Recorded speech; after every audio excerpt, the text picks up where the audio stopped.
Hey friends, I hope the morning's treating you well. Hope you got your coffee if you drink coffee. I had some inside. It is very cold out here. It's like 11 degrees or so, but the air feels pretty damn good. I want to talk about something that I read. Maybe you saw it this week, but Brian Setzer says that he's unable to play guitar, and he posted it on his Instagram, and it really kind of hit me. I'll read you what he posted on his Instagram. It says, towards the end of the last Stray Cats tour, I noticed that my hands were cramping up.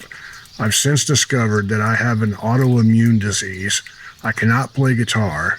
There's no pain, but it feels like I'm wearing a pair of gloves when I try to play. I've seen some progress in that I can hold a pen and tie my shoes. I know this sounds ridiculous, but I was at a point where I couldn't even do that. Luckily, I have the best hospital in the world down the block from me. It's called the Mayo Clinic. And I will beat this. It will just take some time. I love you all, Brian. And man, it's not news to any of you watching this, but man, Brian Setzer was a badass guitar player. I know we're all getting older and life's moving on and things happen, but it really kind of made me sad thinking that Brian Setzer was having problems playing guitar, and I'm hoping he comes through that. I know some people that have gotten arthritis and things like that. My grandfather had arthritis and couldn't play guitar for the last 20 years of his life or so. So the stuff happens, but I got to see the Stray Cats.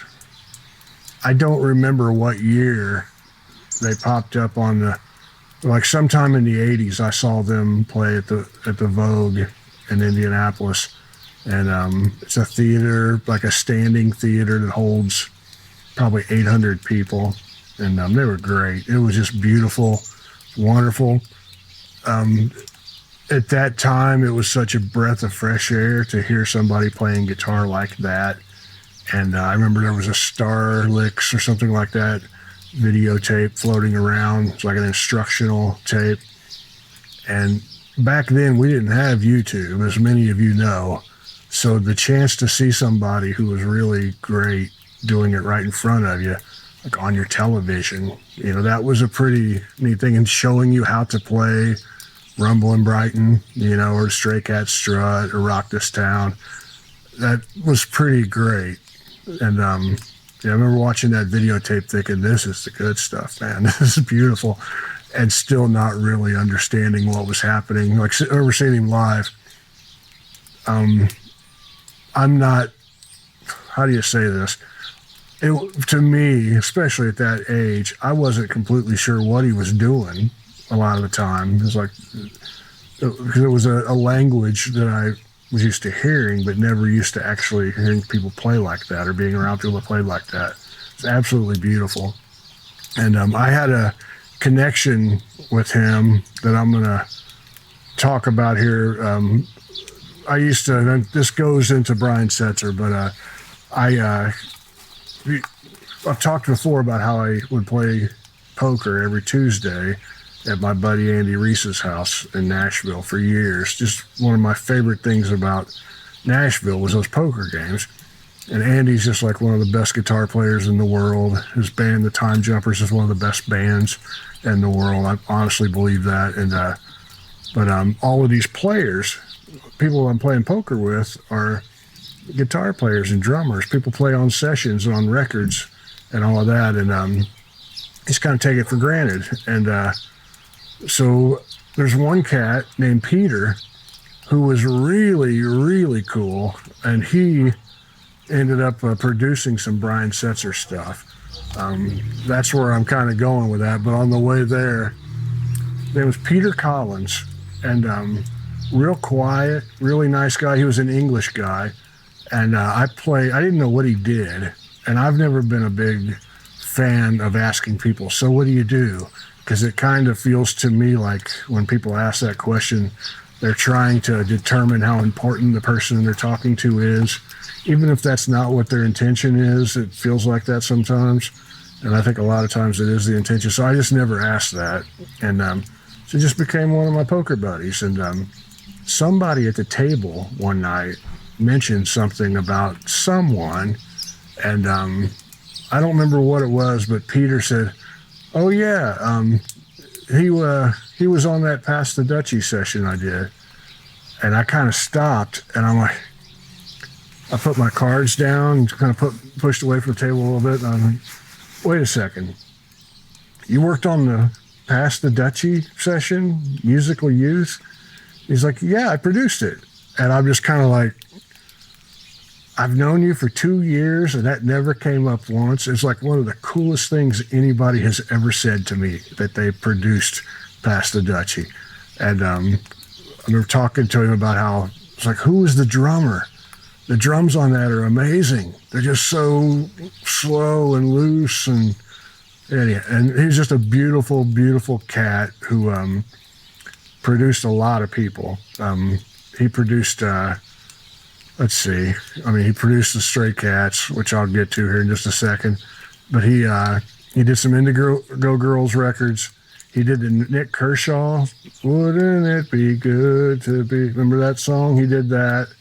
He produced a couple of Rush records that were like the later ones when they started playing with when they started introducing the synthesizers and all of that stuff.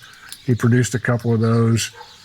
He produced an album I just saw today by my new buddy Sean Mullins, who watches the channel. Hey Sean, how you doing? I thought that's pretty cool, man. Peter produced that.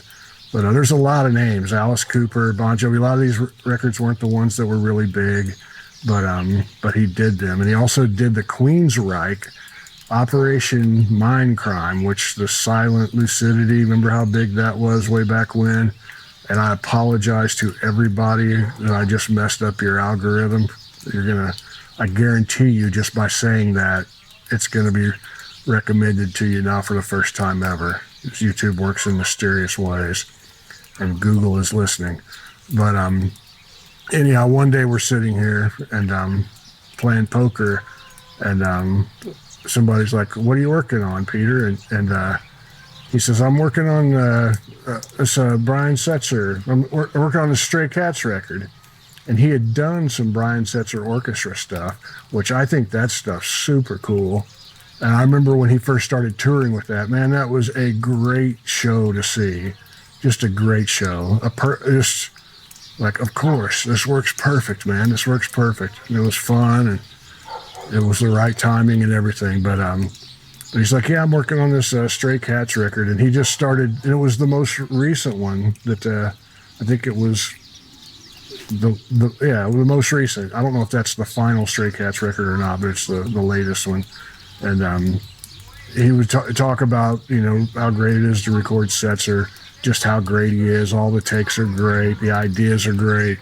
Just a lot of fun, cool stuff. And he was a beautiful, beautiful cat, because he would come in late sometimes, because he was pushing 70, and he was taking ballroom dance lessons or tango lessons or something like that.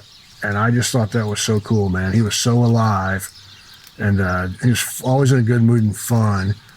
Just so alive that he's talking about, he's going and taking dance lessons. And I just thought that was super cool. A great guy. And I was sad to find out just a month or so ago that he passed away last summer. I didn't even know it. But so when I heard the stuff about Brian Setzer, that made me think about Peter. You guys should Google Peter Collins. There's a lot of cool credits that he was involved in, and a really, really cool guy. And I am hoping Brian Setzer will do a full recovery, and get a chance to go see him, the orchestra, the Stray Cats, whatever it is. I'm down for it, and I'm there. It's always a great show. And I should say, if you're watching this on Saturday, the day that it's published, I am in an airplane flying over the sea, with all apologies to Neutral Milk Hotel. But yeah, I'm flying over to Amsterdam, and to begin a tour. I'll be over there for a couple weeks. Looking forward. I will check in as often as I can, and just let you guys know, maybe show you some of the venues. I'll definitely put a lot of stuff on the the Patreon and members area, but I'll try to share some stuff here on the main feed too. Those people make all of this possible. And when I get back, I'll be in Indianapolis for about 2 days, and I got to drive to Austin, play a gig at SoCo Stomp at the Sea Boys. That's right. And down on South Congress. Then I go to the Old Quarter and play the great Old Quarter the very next day, and those dates are down below, and hope I'll see you there. But when I get back after that, the interviews will start rolling again, and I'll get this whole thing back and rolling like regular. And I appreciate you guys being patient while I've gone through this busy time. And new record out later this year. That's all my plugs for now. Have you ever seen Brian Setzer live? Stray Cats, orchestra, or whatever? Tell me about it down in the comments. And I don't know, I will talk to you guys soon. And maybe I'll see you in Holland or Texas. Much love to you.